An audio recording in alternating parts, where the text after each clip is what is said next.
The doorbell rang at exactly 7:30 on a Tuesday evening, just as I was settling into my favorite armchair with a cold beer and the remote control. My wife Jennifer looked up from her laptop where she'd been working on some marketing presentation for her company.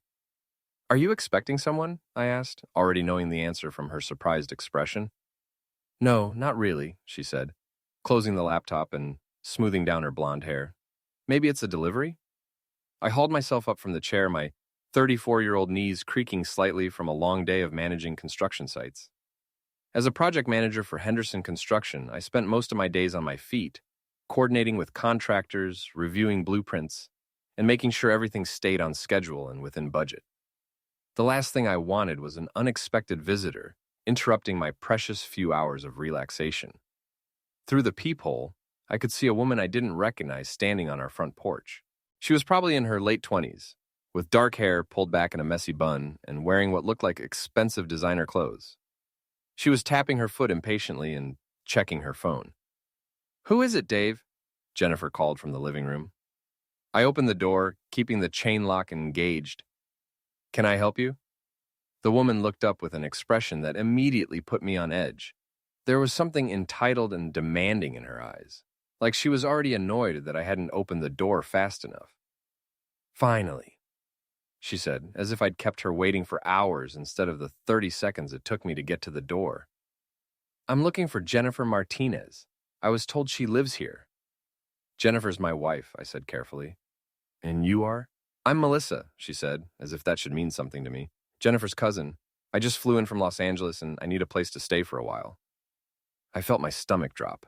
Jennifer had mentioned having relatives in California, but she'd never talked about anyone named Melissa. And the way this woman was standing there, like she expected to be invited in immediately, set off every alarm bell in my head. "Hold on just a second," I said, closing the door and sliding off the chain. Jennifer was already walking toward the foyer, having heard the conversation. "Melissa?" Jennifer's face lit up with recognition, but I caught a flicker of something else. Maybe concern or worry. "Oh my God, what are you doing here?" I opened the door fully, and Melissa immediately stepped inside without being invited, dragging a large suitcase behind her. "Surprise!" Melissa said, throwing her arms around Jennifer in a hug that seemed more performative than genuine. "I decided I needed a change of scenery, and I remembered you mentioning how much you loved living here in Phoenix. I thought, why not come visit my favorite cousin?" Jennifer looked uncomfortable as she extracted herself from the hug. "Melissa, this is my husband, Dave. Dave, this is my cousin, Melissa. We grew up together in San Diego. Nice to meet you," I said, extending my hand.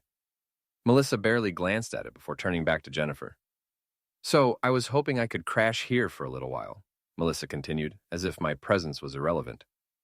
"Just until I get back on my feet. I had a little situation in LA that I needed to get away from." Jennifer and I exchanged glances. We'd been married for 3 years, and I could read her expressions pretty well by now. She was torn between family loyalty and the obvious awkwardness of the situation. "What kind of situation?" Jennifer asked gently. Melissa waved her hand dismissively. "Oh, just some drama with my ex-boyfriend, and my roommate was being totally unreasonable about some money issues. I figured a fresh start would be good for me." The way she said money issues and unreasonable made me immediately suspicious. In my experience, when someone described financial problems as other people being unreasonable, it usually meant they weren't paying their bills. "Well, of course you can stay for a few days," Jennifer said, and I felt my heart sink. "We'll figure something out." "A few days?" Melissa laughed. "Oh, honey, I was thinking more like a few months, maybe longer depending on how things go. I might even decide to move here permanently. Wouldn't that be fun? We could be like sisters again." I cleared my throat. "Melissa, I think we need to talk about this. Jennifer and I weren't expecting a long-term house guest, and we'll need to discuss the arrangements." Melissa finally looked directly at me, and her expression was anything but friendly. "Arrangements? She's family, Dave. Family doesn't need arrangements. They just help each other out." The way she said my name made it sound like a dirty word. I could already tell this was going to be a problem. "Of course," I said, trying to keep my voice level. "I just meant we should talk about practical things like sleeping arrangements, how long you're planning to stay, maybe contributing to household expenses." Melissa's eyes narrowed. "Household expenses? Are you seriously asking me to pay rent to stay with family?" "I'm not asking for rent," I said, feeling my patience already starting to wear thin. "But if you're planning to stay for months, It would be reasonable to contribute something toward utilities, groceries, things like that. Dave, Jennifer said quietly, putting her hand on my arm in a way that clearly meant drop it for now. It's fine, Melissa said, but her tone suggested it was anything but fine. I can see where I stand here. Don't worry about it, Dave. I'm sure I can figure something out. The passive-aggressive tone in her voice made me want to point out that she was the one who had shown up unannounced asking for a place to stay, but Jennifer's warning look stopped me. Let me show you to the guest room, Jennifer said quickly. You must be tired from traveling. As they headed upstairs with Melissa's suitcase, I heard Melissa say, I can't believe he asked about money right away. Is he always like that? Jennifer's response was too quiet for me to hear, but I caught Melissa's reply. Well, I hope he loosens up. This is going to be a long few months if he's going to be all uptight about everything. I stood in the foyer for a moment, staring at the door and wondering what we'd just gotten ourselves into. My peaceful Tuesday evening had just turned into what felt like the beginning of a very long ordeal. By the end of the first week, I knew my initial instincts about Melissa had been absolutely correct. She had settled into our house like she owned the place, and every day brought new frustrations. It started small. She left dirty dishes in the sink, claiming she wasn't used to doing dishes because she'd always had a dishwasher. When I pointed out that we had a dishwasher too, she said she didn't know how to load it properly and was afraid she'd break something expensive. She monopolized the television every evening, insisting that her shows were almost over whenever Jennifer or I wanted to watch something. Her shows, apparently, included a marathon of reality TV programs that seemed to run continuously. She used all the hot water every morning with hour-long showers, leaving me to get ready for work with ice-cold water. When I mentioned this, she said she had sensitive skin that required extensive care routines. But the real problem started when she began treating our house like her personal hotel, complete with room service. Jennifer, she called from upstairs one Saturday morning while I was trying to enjoy a quiet breakfast and read the newspaper. Could you bring me up some coffee and maybe some of those bagels I saw in the kitchen? Jennifer, who had been looking forward to sleeping in on her day off, dutifully prepared a tray and carried it upstairs. When she came back down, she looked exhausted. She's still in bed? I asked. She says she's not a morning person, Jennifer replied, pouring herself a cup of coffee with shaking hands. She asked if I could also bring up some orange juice and maybe make some eggs. Jennifer, she's not an invalid. She can come downstairs and get her own breakfast. I know. She's going through a hard time right now. I think she's depressed about the breakup and having to leave LA. I wanted to point out that depression didn't typically manifest as an inability to walk downstairs and pour orange juice, but I could see Jennifer was already stressed about the situation. Things got worse when Melissa started inviting people over without asking. I came home from work on Wednesday to find 3 strangers in my living room, drinking my beer and eating snacks that Jennifer had apparently been sent out to buy. Dave, Melissa called out cheerfully when I walked in. Come meet my new friends. This is Brad, Ashley, and Connor. I met them at that coffee shop downtown. The 3 20-somethings looked like they'd stepped out of a trendy magazine. Brad had carefully styled hair and was wearing a shirt that probably cost more than I spent on clothes in a month. Ashley was blonde and seemed to be taking selfies constantly. Connor had multiple tattoos and was rolling what looked suspiciously like a joint. Hey, man, Brad said, raising my beer in a mock toast. Melissa was just telling us about how cool you and Jennifer are, letting her stay here while she gets her life sorted out. Right, I said, trying to keep my voice neutral. Melissa, could I talk to you in the kitchen for a minute? Sure thing, cousin-in-law, she said with a laugh that didn't reach her eyes. In the kitchen, I kept my voice low. Melissa, I'd appreciate it if you'd ask before having people over. Jennifer and I both work, and we like to know who's going to be in our house. Oh, come on, Dave, they're harmless. We're just hanging out. That's not the point. This is our home, not a party venue.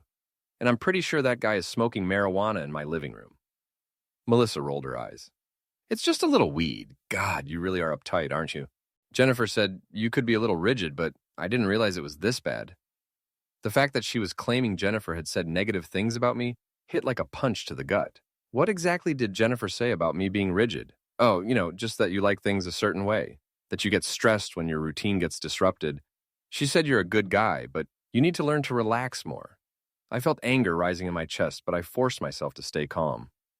Regardless of what Jennifer may or may not have said, I'm asking you to check with us before bringing strangers into our house. It's a matter of respect and safety. Fine, whatever, Melissa said. I'll ask next time, but you really should try to be more social, Dave. It's not healthy to be so isolated. When I got back to the living room, Connor was indeed smoking what was obviously marijuana, and the smell was filling the house. Excuse me, I said firmly. I need to ask you to put that out. We don't allow smoking in the house. Connor looked at me like I'd asked him to perform surgery. Seriously, man, it's just a little herb. Seriously, put it out or take it outside. Dave, Melissa said in a tone like she was scolding a child, don't be such a buzzkill. I'm not being a buzzkill. I'm being a homeowner who doesn't want illegal substances smoked in his house. Brad laughed. Illegal? Dude, weed is basically legal everywhere now. Not in Arizona for recreational use, and definitely not in my house, I said, my patience finally snapping. Either put it out or leave. The three friends exchanged glances, and I could see them making a decision about me. It wasn't a favorable one. Come on, guys, Ashley said, standing up and grabbing her purse. Let's go somewhere more chill. Yeah, Connor agreed, making a big show of stubbing out the joint. Some people need to learn how to live a little. After they left, Melissa turned to me with undisguised hostility. Great job, Dave. You just embarrassed me in front of my new friends. Your new friends were smoking illegal substances in my living room, Melissa. I think a little embarrassment is the least of our concerns. You know what your problem is? She said, stepping closer to me in a way that felt threatening. You think you're better than everyone else. You think because you have some middle management job and a mortgage that you're some kind of big shot. But you're just a small, petty little man who gets off on controlling people. The words hit harder than I expected, maybe because there was a tiny part of me that wondered if she was right. Was I being too controlling? Was I really just a small, petty person? But then I thought about coming home to strangers, drinking my beer and smoking substances in my living room, and the doubt disappeared. I think you should start looking for your own place, Melissa, I said quietly. Her eyes flashed with anger. We'll see what Jennifer has to say about that. The conversation with Jennifer that night was one of the most difficult we'd had in our marriage. She listened as I explained what had happened with Melissa's friends, but I could see her getting more defensive as I talked. I agree that she should have asked before having people over, Jennifer said carefully. And obviously the marijuana thing was inappropriate. But Dave, she's family. She's going through a really hard time right now. What kind of hard time? I asked. She's been here for 2 weeks, and all I've seen is her treating our house like a hotel and you like her personal servant. Jennifer sighed and sat down on the edge of our bed. She called me at work yesterday. She's really struggling, Dave. The breakup in LA was bad. Apparently her boyfriend was cheating on her with her best friend. And she lost her job because she couldn't focus after finding out. I felt a flicker of sympathy, but it was quickly overwhelmed by frustration. I'm sorry that happened to her, but that doesn't give her the right to take over our house and disrespect our rules. She's not taking over our house. She's not used to having to think about other people.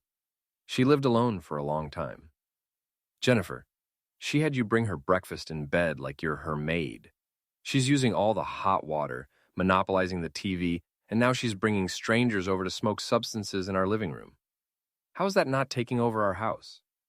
Jennifer was quiet for a long moment. I know she can be a little thoughtless sometimes, but she's the closest thing to a sister I have. When we were kids, she was the one who stood up for me when the other kids picked on me. She's the one who helped me through my parents' divorce. I could hear the pain in Jennifer's voice, and I understood the loyalty she felt. But I also knew that childhood bonds didn't excuse adult behavior. I'm not saying you have to cut her out of your life, I said, sitting down next to her and taking her hand. But I am saying that she needs to respect our house and our marriage. And if she can't do that, then she needs to find somewhere else to stay. Jennifer pulled her hand away. So you're giving me an ultimatum? Choose between my husband and my family? That's not what I'm saying at all. I'm saying that I won't be treated like a stranger in my own house. I work hard to pay for this place, and I deserve to feel comfortable here. She said you were being controlling and hostile, Jennifer said quietly. There it was. I'd been wondering when Melissa's version of events would come up. What exactly did she tell you? She said you immediately started talking about money when she arrived. Like you were more concerned about the cost than about helping family. She said you were rude to her friends and made them feel unwelcome. I felt like I was in some kind of alternate reality. Jennifer, she showed up unannounced, asking to stay for months. Is it unreasonable to discuss practical arrangements? And her friends were smoking marijuana in our living room. She said it was just a little bit, and you made a huge scene about it. A huge scene? I asked them to put it out or leave. How is that a huge scene? Jennifer stood up and started pacing. I don't know, Dave. All I know is that my cousin is going through the worst time of her life. And instead of being supportive, you're looking for reasons to kick her out. I stared at my wife, wondering how we'd gotten to this point. Do you really think I'm being unreasonable? She was quiet for a long moment. I think you're being inflexible. I think you're so used to having everything exactly the way you want it that you can't handle a little disruption. The words stung because they echoed what Melissa had said earlier. Was I really that rigid? That controlling? Maybe you're right, I said finally. Maybe I am being inflexible. But Jennifer, I need you to understand something. This isn't just about Melissa. This is about us. About our marriage. I feel like you're choosing her side over mine, and that scares me. Jennifer's expression softened slightly. I'm not choosing sides, Dave. I'm just trying to help someone I care about. But what about me? Don't I get any consideration in this? She sat back down next to me. Of course you do. I love you, Dave. You know that. But I can't just abandon family when they need help. I'm not asking you to abandon her. I'm asking you to set some boundaries, to make it clear that she needs to respect our house and our marriage.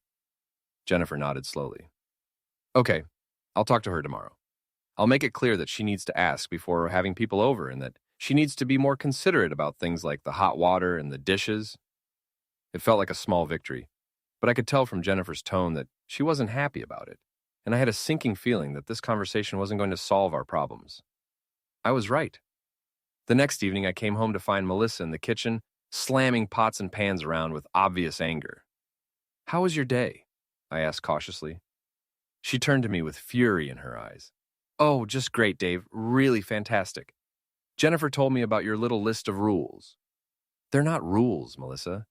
They're just basic considerations for living with other people. Right, like asking permission to have friends over in my own home. This isn't your home, Melissa.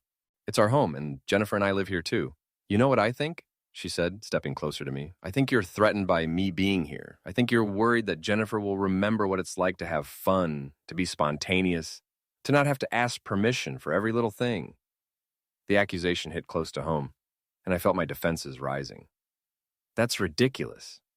Is it? When's the last time you and Jennifer did something spontaneous? When's the last time you surprised her, or took her on an adventure, or did anything that wasn't planned out weeks in advance? I wanted to argue, but the truth was, I couldn't immediately think of an answer. Jennifer and I had fallen into routines over the years. Comfortable routines, I'd thought, but maybe Melissa had a point. That's what I thought, Melissa said, seeing my hesitation. You've turned my vibrant, fun-loving cousin into a suburban housewife who asks permission to help her own family. That's not true, I said, but even to my own ears, it sounded weak. Isn't it? She told me she felt guilty about letting me stay here because she knew it would upset you. She felt guilty about helping family, Dave. What does that tell you about your marriage? Before I could respond, Jennifer walked in from the garage, home from work.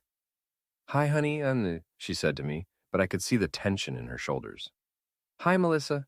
How did your job interviews go today? What job interviews? Melissa said with a laugh. I told you, I'm not ready to start working again yet. I need time to process everything that happened in L.A. Jennifer's face fell slightly. But Melissa, you said you were going to start looking for work this week. I said I'd think about it. There's a difference. I felt my frustration boiling over. Melissa, you've been here for 3 weeks. At some point, you need to start taking steps toward independence. Independence? She laughed bitterly. That's rich coming from someone who's never taken a risk in his entire life. Tell me, Dave, what's the most spontaneous thing you've ever done? Jennifer looked back and forth between us, and I could see her struggling with divided loyalties. Stop it, both of you, she said finally. This isn't helping anyone. But the damage was done. The battle lines had been drawn, and I could see that this situation was going to get much worse before it got better. 3 weeks later, I realized that Melissa wasn't just staying with us temporarily. She was systematically taking over our lives. She had transformed our guest room into what looked like a permanent residence, complete with plants, artwork, and enough clothes to stock a small boutique. But worse than the physical takeover was the way she was changing the dynamics of my marriage. Jennifer had become increasingly distant, spending more time with Melissa than with me.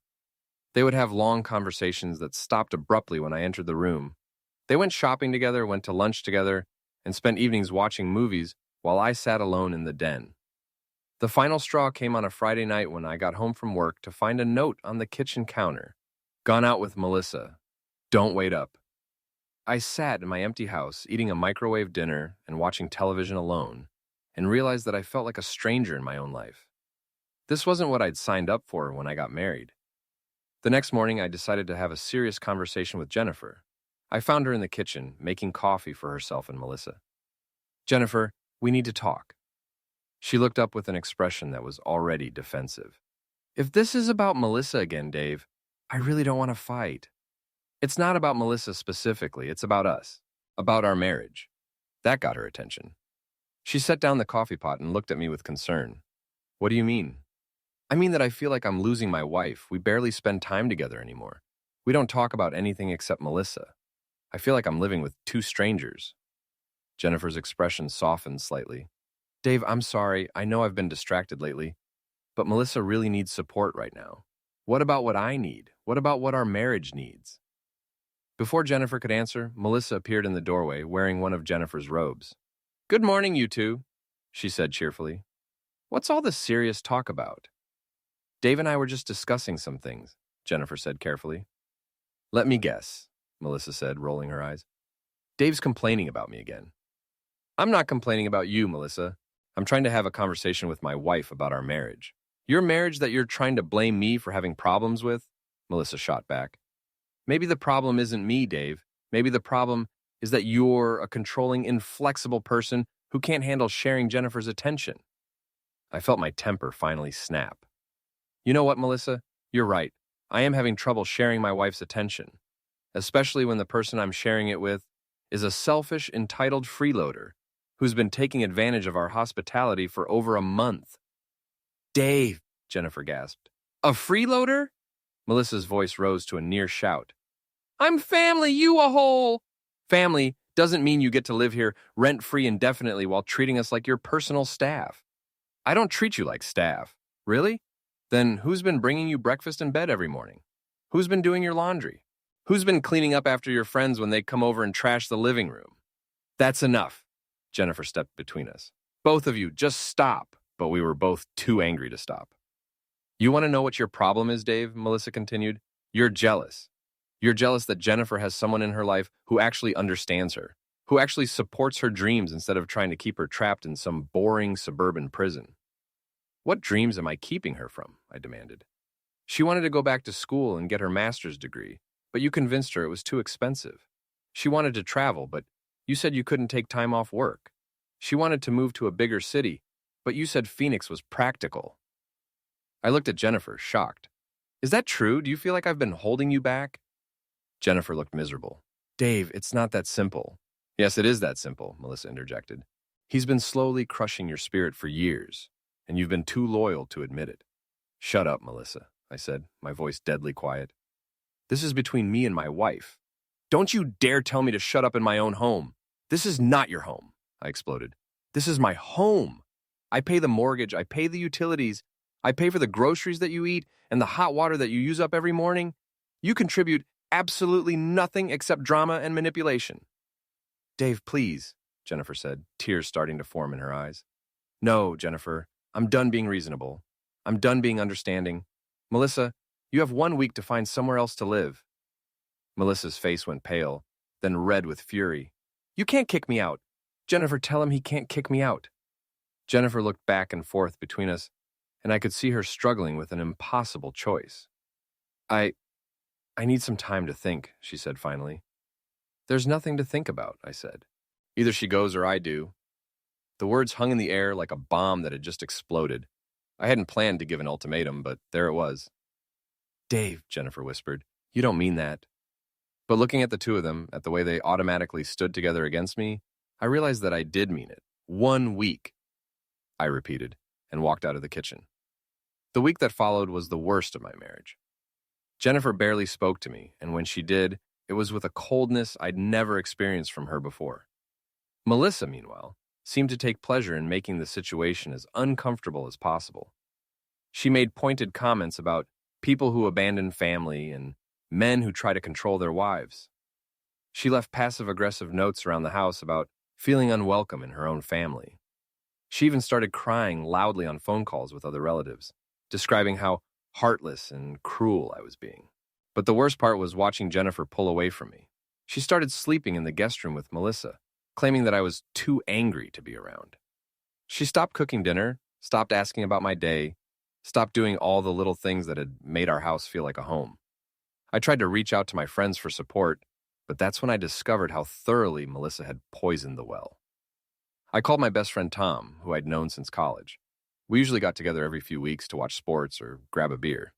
"Hey Tom, it's Dave. Want to grab lunch this weekend? I could really use someone to talk to." There was a long pause. "Actually, Dave, I don't think that's a good idea." "What do you mean?" "Look, man, I heard about what's going on with Jennifer's cousin. That's pretty messed up." I felt my stomach drop. "What exactly did you hear?" "That you're trying to kick out a family member who's going through a crisis. That you're being controlling and harmful to Jennifer." "Harmful? Tom, that's not what's happening at all." "Let me explain. Dave, I've known you for 15 years, and I've always thought you were a good guy. But the way you're treating your wife's family, I just can't support that." The line went dead. My best friend had just hung up on me. I tried calling my other close friends, Mark, Steve, even my old college roommate Brian. The conversations were all variations of the same theme. Somehow, word had gotten out that I was the villain in this situation, and everyone had already made up their minds. The story they'd heard was that Jennifer's cousin had come to us in a time of desperate need, fleeing a harmful relationship and having nowhere else to turn. According to this version, I had immediately started demanding money from her and looking for excuses to throw her out on the street. I was portrayed as a controlling husband who was jealous of his wife's family relationships and determined to isolate her from people who cared about her. It was a masterful piece of manipulation, and I had to admire Melissa's skill even as I watched my social life crumble around me. The breaking point came when I ran into Steve at the grocery store. Steve had been in my wedding party, and we'd been friends for over a decade. "Steve," I said, approaching him in the cereal aisle, "I'm glad I ran into you. I think there's been some misunderstanding about what's going on at home." Steve looked at me with disgust. "There's no misunderstanding, Dave. I know exactly what kind of person you are." "What are you talking about?" "Jennifer called my wife crying yesterday. She told her about how you've been emotionally mistreating her, trying to cut her off from her family, making her choose between you and the people who love her." I felt like I'd been punched in the stomach. "Jennifer said I was emotionally mistreating her? She said you've been controlling and manipulative for years, and that having her cousin there just made it worse because you couldn't stand having someone around who could see what you were really like." "Steve, that's not true. You know me. Do you really think I would misuse my wife?" Steve stepped closer and his voice dropped to a threatening whisper. "I think people can fool you for years, and then something happens that shows you who they really are. Stay away from me, Dave. And if you hurt Jennifer, you'll have to answer to all of us." I stood in the cereal aisle, watching one of my boldest friends walk away from me, and realized that I had lost everything. My wife, my friends, my reputation, all destroyed by a woman who had been living in my house for barely 2 months. That night, I sat alone in my den, drinking beer and trying to figure out how my life had fallen apart so completely. I could hear Jennifer and Melissa upstairs talking and occasionally laughing, and the sound felt like knives in my chest. Around midnight, I heard footsteps on the stairs. Jennifer appeared in the doorway, looking exhausted and sad. "Dave, we need to talk." I muted the television and looked at her. "Okay."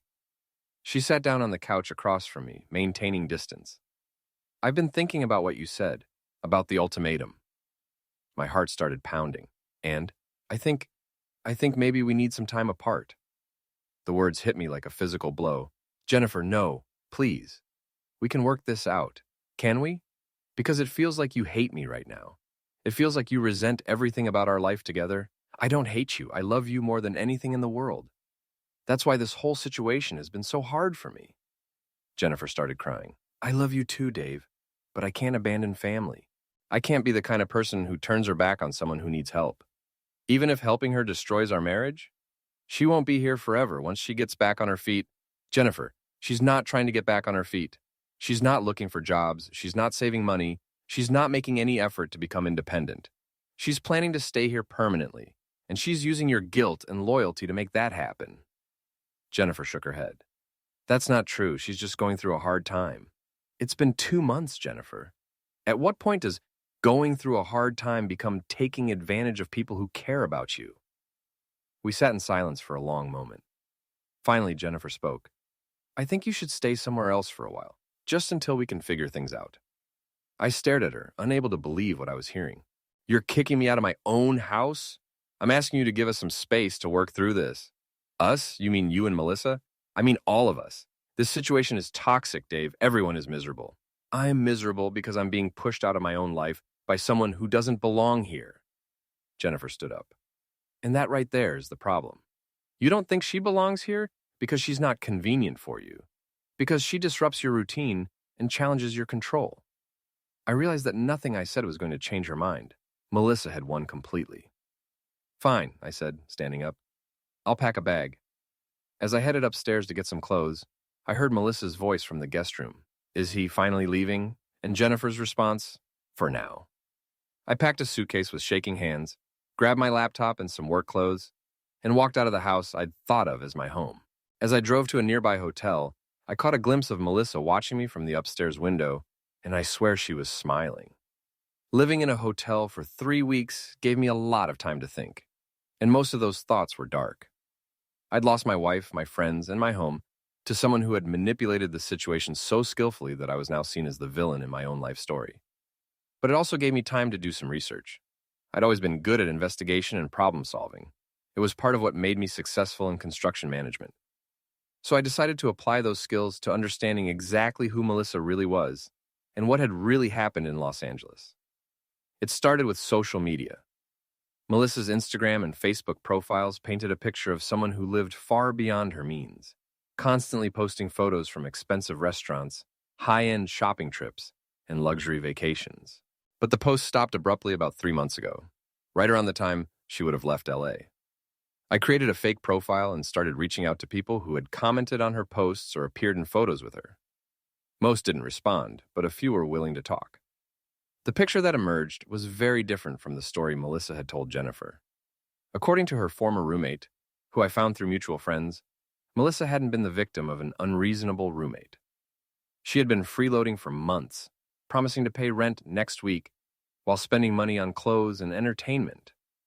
When the roommate finally gave her an eviction notice, Melissa had retaliated by spreading rumors and trying to turn their mutual friends against her.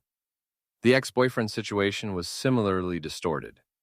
I managed to get in touch with him through a friend of a friend, and his story was that Melissa had been cheating on him, not the other way around. When he confronted her about it, she had flown into a rage, destroyed some of his property, and then disappeared, leaving him with bills for a vacation they'd taken together that she had charged to his credit card. But the most interesting discovery came when I ran a background check. Melissa had a pattern of this behavior going back years. She had lived with various relatives and friends, always as a temporary arrangement during some crisis, and always overstaying her welcome until she was forced to leave. She'd lived with an aunt in San Francisco for 8 months after claiming she needed time to find herself following a job loss. She'd stayed with a college friend in Seattle for 6 months after a traumatic breakup that turned out to be a mutual decision. She'd even lived with her own parents for over a year as an adult, contributing nothing to household expenses while claiming she was pursuing her art. Melissa was a professional victim, someone who had learned to manipulate other people's compassion and family loyalty to avoid ever having to take responsibility for her own life. Armed with this information, I decided to make one last attempt to save my marriage. I called Jennifer and asked her to meet me for coffee. She agreed, but she sounded tired and reluctant. We met at a neutral location, a Starbucks, halfway between the hotel and our house. Jennifer looked exhausted, with dark circles under her eyes and a tension in her shoulders that hadn't been there before Melissa arrived. "How are you doing?" I asked gently. "I'm fine," she said, but she clearly wasn't. "How's Melissa?" Jennifer's expression tightened slightly. She's still struggling.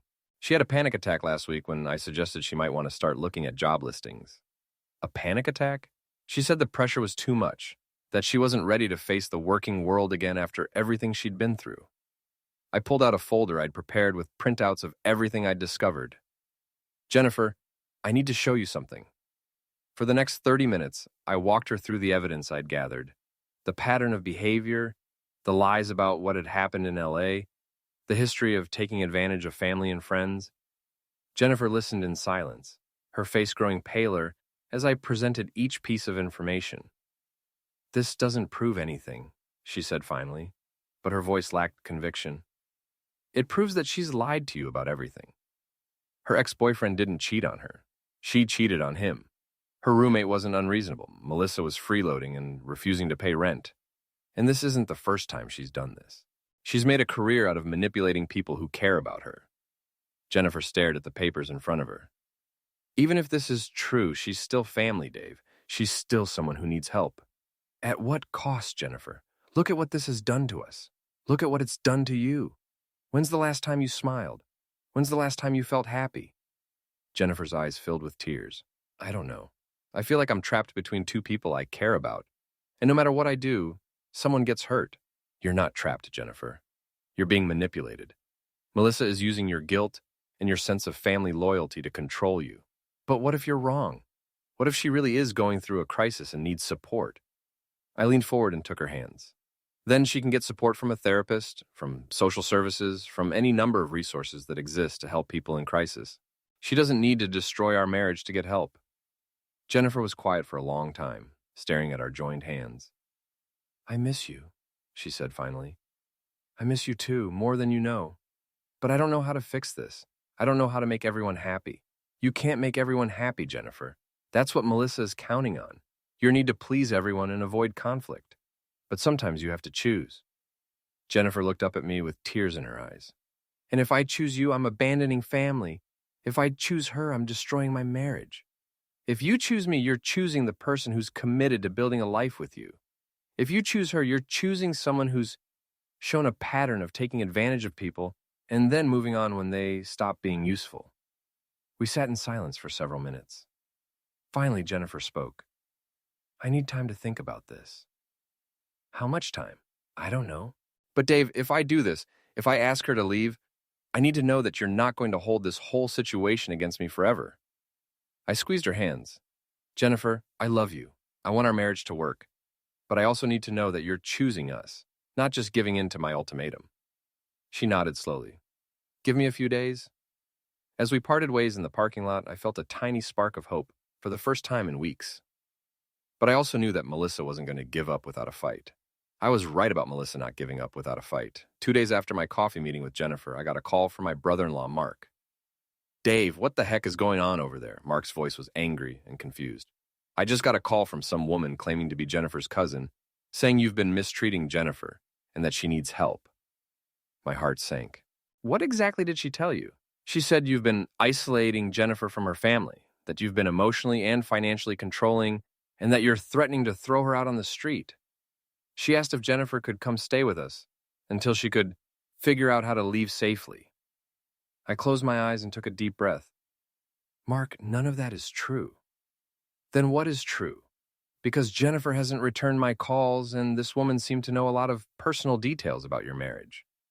I spent the next 20 minutes explaining the real situation to Mark. Unlike my friends, Mark listened without immediately taking sides. "Jesus, Dave, this woman sounds like a piece of work." "She is, and now she's escalating because she knows Jennifer is starting to see through her manipulation." "What are you going to do?" "I don't know, but I think she's going to force Jennifer to make a choice, and I'm not sure which way Jennifer will go." I was right again. That evening, Jennifer called me in tears. "Dave, I need you to come home. We need to talk, all of us." "What happened?" "Just come home, please." I drove to the house with a sense of dread. When I walked in, I found Jennifer sitting at the kitchen table with red, swollen eyes. Melissa was pacing back and forth, clearly agitated. "Finally," Melissa said when she saw me. "We need to get some things straight." "Melissa," Jennifer said quietly, "please sit down." "No, I will not sit down. I will not be calm while this man tries to destroy our family." Melissa turned to me with pure hatred in her eyes. "I know what you've been doing, Dave. I know you've been spreading lies about me, trying to turn Jennifer against me." "I haven't been spreading lies. I've been finding out the truth." "The truth according to who? Some bitter ex-boyfriend who couldn't handle being dumped? Some jealous roommate who was threatened by my success?" "Your success?" I couldn't help but laugh. "Melissa, you haven't had a job in over 2 years. You've been living off other people's generosity and then moving on when they get tired of supporting you. That's not true, isn't it? How long did you live with your aunt in San Francisco? How about your friend in Seattle? Your parents?" Melissa's face went pale, but she recovered quickly. Family helps family, Dave. I know that's a foreign concept to someone like you. Someone like me? Someone who's so selfish and controlling that he can't stand to share his wife's attention with anyone else. Jennifer stood up suddenly. Stop it, both of you. Just stop. We both turned to look at her. She looked exhausted and broken. I can't do this anymore, she said. I can't live in the middle of this constant fighting. I can't be pulled in two directions by people I care about. Jennifer, Melissa said, her voice suddenly soft and pleading. You know I never wanted to cause problems between you and Dave, but I can't help it if he sees me as a threat. You are a threat, I said. You're a threat to our marriage, our happiness, and our future. Dave, Jennifer said sharply. Please. No, Jennifer. I'm done being polite about this. Melissa, you've been lying since the day you got here. You lied about what happened in L.A. You lied about your intentions for how long you'd stay, and you've been manipulating Jennifer's emotions to get what you want. I have not been manipulating anyone. Really? Then why did you call my brother-in-law and tell him I was harmful to Jennifer? Why did you spread rumors to my friends about me being controlling and harmful? Jennifer looked shocked. Melissa, you called Mark? I was worried about you, Melissa said defensively. I could see how Dave was treating you, how he was making you choose between him and your family. By lying about me being harmful, I demanded. I wasn't lying. Emotional harm is still harm, Dave. Just because you don't hit her doesn't mean you're not hurting her. Jennifer sat back down heavily. I need both of you to listen to me. We both fell silent. Melissa, I love you. You're family, and I always want to help you when you need it. But Dave is right about some things. You haven't been looking for work, you haven't been contributing to household expenses, and you haven't been respectful of our home and our marriage. Melissa's face crumpled. Jennifer, how can you say that, after everything we've been through together? Because it's true, and Dave, I love you too. You're my husband, and I chose to build a life with you. But you've been inflexible and unwelcoming from the beginning. I wanted to argue, but I forced myself to stay quiet. Here's what's going to happen, Jennifer continued. Melissa, you need to find your own place within the next 2 weeks. I'll help you look for apartments, and I'll even help with a security deposit. But you can't stay here indefinitely. Jennifer, please. And Dave, you need to come home. We need to work on our marriage and figure out how to prevent something like this from happening again. Melissa stared at Jennifer in shock. You're choosing him over family? I'm choosing my marriage over an unhealthy situation that's hurting everyone involved. For a moment, I thought Melissa was going to accept the decision gracefully. Then her expression changed, and I saw the real person behind the victim mask. Fine, she said, her voice cold and hard, but don't come crying to me when you realize what kind of man you married. Don't call me when he starts isolating you from everyone else who cares about you. And don't expect me to be there when this marriage falls apart. She stormed out of the kitchen, and a few minutes later, we heard her car pulling out of the driveway. Jennifer and I sat in silence for a long time. Are you okay? I asked finally. No, she said honestly, but I think I will be. Melissa did move out 2 weeks later, but not before making the process as dramatic and difficult as possible. She claimed she couldn't find an apartment she could afford, then complained that the ones she could afford weren't safe or clean enough for her standards. She also made several more attempts to undermine my relationship with Jennifer, including leaving articles about emotional misuse, where Jennifer would find them, and making comments about how controlling men often get worse after they get their way. But Jennifer had finally seen through the manipulation, and Melissa's tactics were no longer working. The day Melissa finally left, I felt like I could breathe freely in my own house for the first time in months. Jennifer and I still had a lot of work to do on our marriage, but at least we could do it without a third party constantly stirring up drama. We started seeing a marriage counselor, and slowly began rebuilding the trust and communication that had been damaged during those difficult months. It wasn't easy, and there were times when I wondered if we'd ever get back to where we'd been before Melissa arrived. But about 6 months later, something happened that made all the pain and frustration feel worth it. I was at work reviewing blueprints for a new office complex when my phone rang. The caller ID showed a number I didn't recognize. Dave Martinez. Is this Dave Martinez who lives on Elm Street in Phoenix? Who's asking? This is Detective Sarah Chen with the Los Angeles Police Department. I'm calling about a Melissa Rodriguez. My blood ran cold. What about her? We have her in custody on charges of credit card fraud and identity theft. During our investigation, your name came up as someone she may have targeted. I sat down heavily in my chair. Targeted how? We found evidence that she attempted to open several credit cards using your personal information. She also forged your signature on a lease application for an apartment in West Hollywood. The pieces started falling into place. Melissa had been living in our house for months, with access to our mail, our personal documents, our entire lives. Detective Chen, I need to tell you about some other things she did while she was here. Over the next hour, I gave the detective a complete account of Melissa's time in our house, including the lies she'd told and the manipulation she'd used. The detective took detailed notes and asked for copies of the evidence I'd gathered during my investigation. Mr. Martinez, I have to tell you, this fits a pattern we've been tracking. Ms. Rodriguez has been running similar scams across multiple states for several years. She targets family members and close friends, people who are likely to trust her, and give her access to their homes and personal information. How many other people has she done this to? We're still investigating, but we've identified at least 8 other victims over the past 5 years. The amounts she's stolen range from a few $1,000s to over $50,000. I thought about Jennifer's guilt over asking Melissa to leave and felt a surge of vindication. We hadn't been heartless or unsupportive. We'd been protecting ourselves from a predator. What happens now? We'll need you to come to LA to testify, and we'll need documentation of any financial losses you can prove. But, Mr. Martinez, you should know that you were lucky. Most of her victims don't figure out what she's doing until after she's stolen significant amounts of money. After I hung up, I sat in my office for a long time, processing what I'd learned. Then I called Jennifer. Honey, you're not going to believe this. When I told her about the detective's call, Jennifer was quiet for a long moment. I feel like such an idiot, she said finally. You're not an idiot. You're a good person who wanted to help family. She took advantage of that. But you saw through her from the beginning.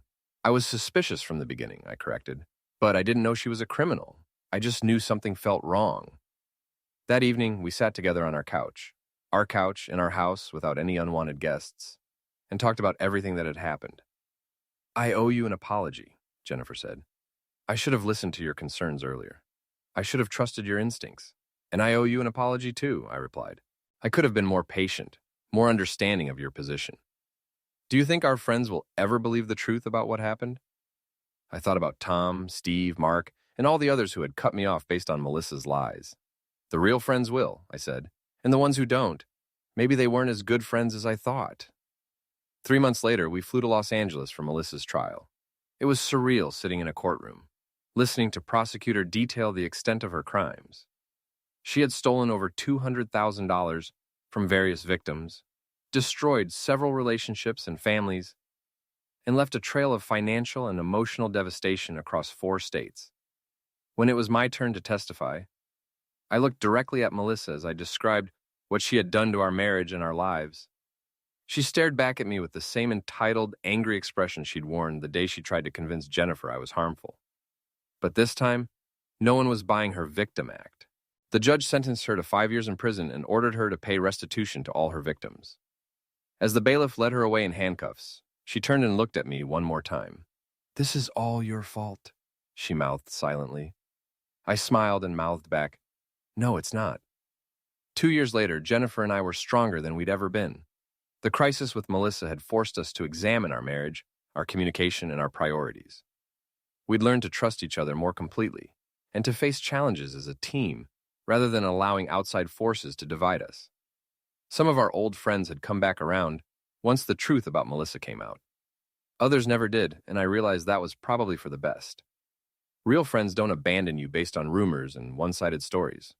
We'd also learned to set better boundaries with family members and to recognize manipulative behavior before it could take root in our lives.